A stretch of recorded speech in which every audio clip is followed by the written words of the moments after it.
We've already discussed Japanese Super Mario Bros. 2. For my money, well... Thank you, Rick. If you watched the last video, you'll understand why I say that. If you didn't, then what the heck are you doing watching this one? Watch that one right now. Japanese SMB2 was kept inside of its native country due to its ludicrous difficulty. Because of this, Nintendo had to get another game they developed and make it a Mario game. But now let's discuss the background of the game they picked. In 1987, while Japanese gamers were still punching the walls because of their version of SMB2, Fuji TV was holding a summer festival in Tokyo and Osaka to promote its new shows. The Dream Factory 87 extravaganza was additionally promoted by Nintendo through a tie-in video game called Dream Factory Doki Doki Panic, starring the event's mascots, Imajin and his family. They enter a dream world to save a pair of kids who were captured by a green claw and face off numerous weirdos along the way. Among the crew for this game were SMB1 director Kensuke Tanabe, composer Koji Kondo, and Shigeru Miyamoto himself. When Nintendo of America refused to import the Japanese SMB2 to the United States, Doki Doki Panic would get a graphical overhaul and become a Mario game. It would be released in Japan again as Super Mario USA. Time for story time!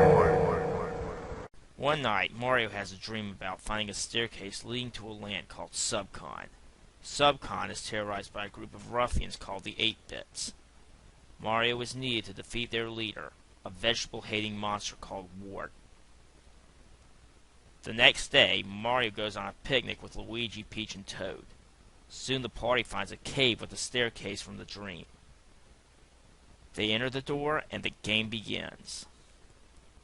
If you don't believe me, let the title screen play for a few seconds. Know how I can only play as Mario or Luigi in Lost Levels? Here, you have 4 choices. Mario, Luigi, Toad, or Peach. Mario is the most balanced of the 4.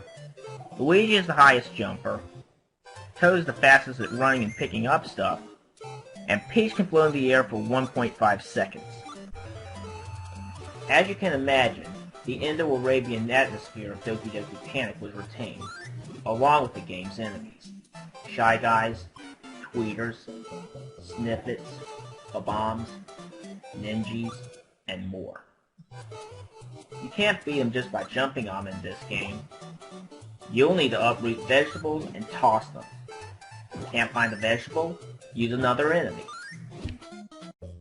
If you find a power block, you can throw it to beat all enemies touching the ground.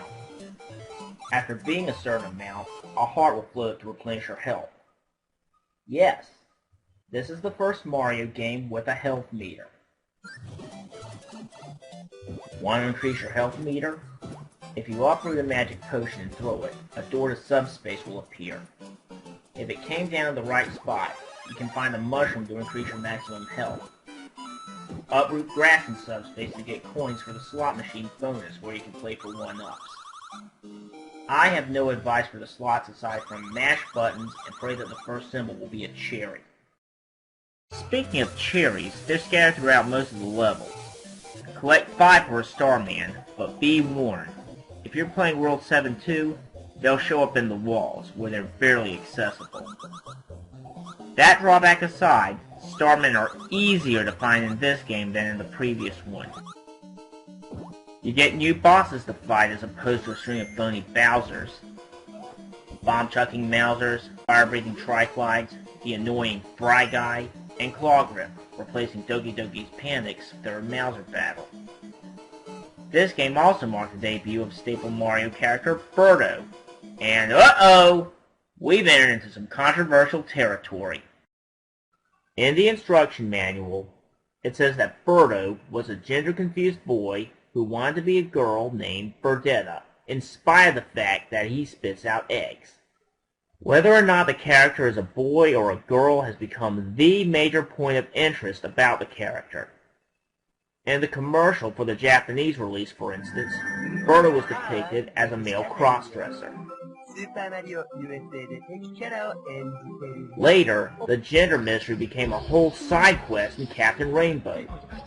But Nintendo's official stance nowadays is that Birdo is a girl, except for the occasions where it's played for laughs. It's something we like to call a retcon. You know, where stuff that happened in an earlier part of a fictional work is either corrected or ignored. Batman using guns never happened. Superman having a team of Kryptonian animals? What animals? Kessel being a prairie plant with big beetle-like fungi? You're thinking of Little Kessel. Regular Kessel is a barren rock with almost no atmosphere. Retcons. Gotta love them. And we'll discuss another one very soon. But let's move on. At the end of World 7-2, you fight Wart and feed him with vegetables. You know, the one weakness he has, and he had the foresight to bring them into the very room you fight him in. When he's out of the way, you release the captured subcons from a jar. Then, they carry off Wart's corpse and detonate it, I guess?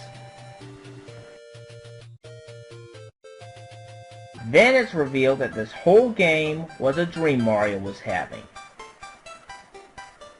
So he dreamed about the first dream and the picnic too? Man, this was the first inception.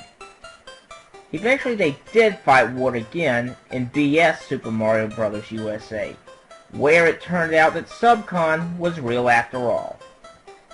Not a lot to talk about in regard to that, apart from collecting gold Mario statues and a radio drama to accompany the game. What else is there to talk about in regard to this game? How about secrets? Hidden warps can be accessed in subspace, and you can take a shortcut straight to the end of World 6-3 by going down the quicksand loop. Music? Koji Kondo's score, as with the previous game, is great. In fact, did you know the overworld theme was extended? Compare this part of the Doki Doki Panic version.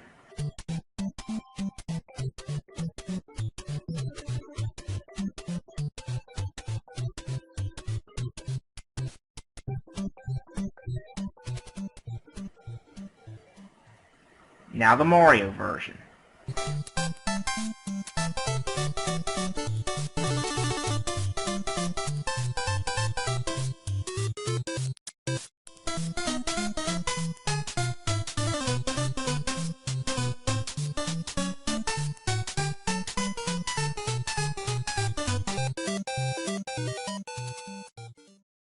The game would later see a 16-bit port with Super Mario All-Stars, and would eventually get an update as Super Mario Advance for the Game Boy Advance. SMA had some new stuff tossed in, like more hearts to earn, bigger vegetables and enemies, and even sound clips.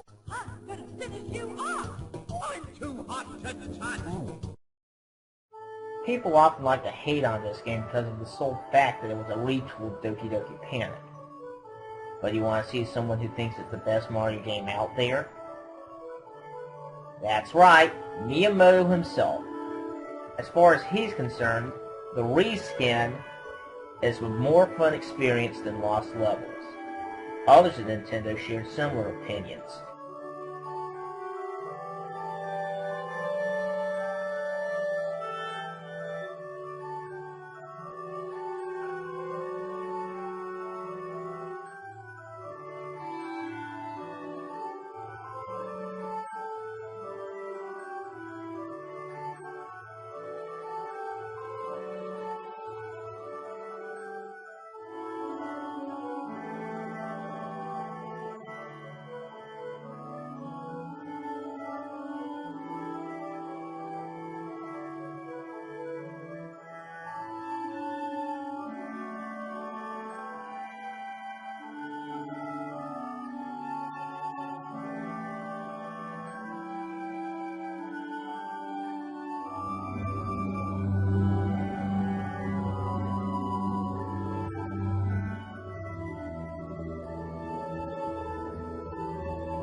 What? Much more interesting than the vegetable-themed BS in SMB2. This is the worst Mario game I've ever played and possibly ever will. Just as much of a shame that Mario is Hotel Mario. Japanese SMB2 might be the pinnacle of the entire series. You masochistic, tasteless Philistines! You actually think Lost Levels is a good game? No! It's crap! What about this?